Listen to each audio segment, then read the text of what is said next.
Let's go make an hourglass quilt block. But first, always remember to share this so it will save to your profile and you can find it when you're looking for it again later. Our hourglass half square triangle quilt block tells us to cut our squares at 5 3/8. That's what we did. We cut the squares 5 3/8 and then we cut them in half diagonally. So this is what we have. Now I'm gonna pick up one solid. It's really not solid, it's pretty blue, but I just like it. Put it pretty side next to pretty side of this print, and I'm gonna sew right here. Straight stitch, 1/4 inch seam, back stitching when you start and when you stop, because my grandma said so. I'm having the best time sewing these quilt blocks with y'all, and these quilt blocks are big, so if you've ever been intimidated by piecing something, these are the projects for you. Because when I first started quilting, I didn't want to do tiny pieces. I mean, let's be honest, I still don't really like doing tiny pieces, but what I learned is I could have the same look, only better. Because that means I would enjoy making it. So just make your pieces larger. Solves all the problems, and you still have a precious quilt when you're finished. Okay, I've chain pieced my half square triangles. Now listen, lots of people do not backstitch when they chain piece, and it must work for them or they wouldn't do it. I'm not saying it doesn't work. I'm saying that I backstitch always. My grandma made me scared. She said, if you don't backstitch, your stuff's gonna fall apart. And now, not only is it second nature, I would have to work to not backstitch. But even if I didn't, I would still backstitch just to be sure. So you do however you want to do. No, I don't mean that. Backstitch, because my grandma said so. I've sewn them. The next thing I'm gonna do is iron them. And this is my ironing situation. Heat resistant pad, wool mat, both from Walmart, both linked in my Walmart storefront. That's linked in the caption if you're looking for it. And this really pretty Oliso iron, it's got florals on the side of it. And it's kind of a perfect match between a big iron and a little iron. It's kind of a mid-size iron, but it's heavy and it gets really hot. And listen, I'm not trying to sell y'all anything. I don't care what you sew with. You can sew with any machine, any thread, any ironing situation, whatever you want. But I get the emails asking what is this and where did I get it from, so I always try to tell y'all. Now, I'm not ironing my seams open or even to one side. They're going to one side unintentionally because of the way that my block opens, but normally I'm just trying to iron them flat. I just want them to be flat so that my block will finish nice. And listen, if you don't iron, no judgment on this end, sister.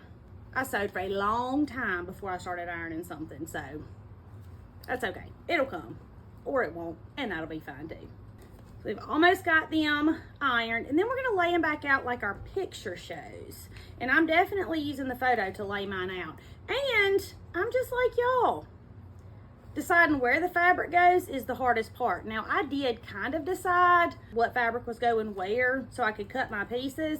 Now, cross your fingers that I can remember that.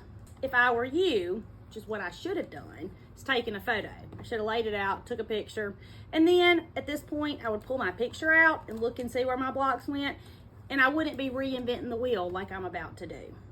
But if y'all have another system, I'm interested in that too, so drop that in the comments.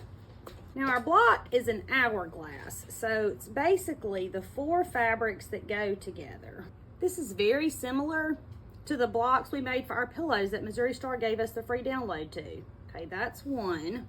I have all of my blocks turned the way that they're supposed to go.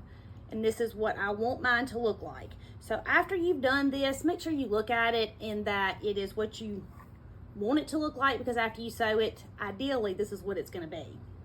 And that is if you sew them in the right order. Now, I have some clips, and I'm gonna put my clip on the top block of each row so that I know that's the first block, because after I sew them together, when I lay it back down, I'm not gonna know which direction it goes. Does this block go here or here?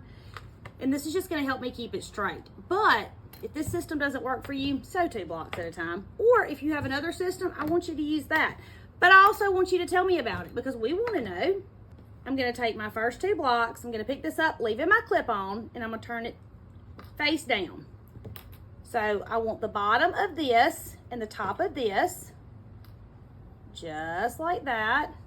I'm gonna line them up pretty side to pretty side, and I'm gonna sew right here. Straight stitch, 1/4 inch seam, back stitching when I start and when I stop, because my grandma said so.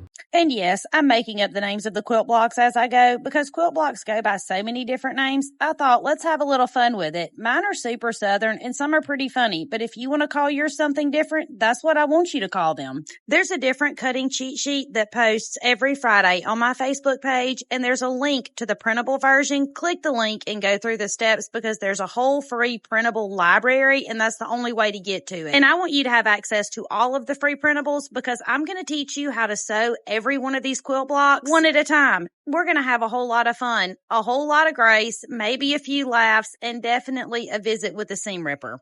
Okay, I've sewn them, and this is what we have. I want to make sure one more time when I look at them that this is the layout that I like. Now I'm going to iron them.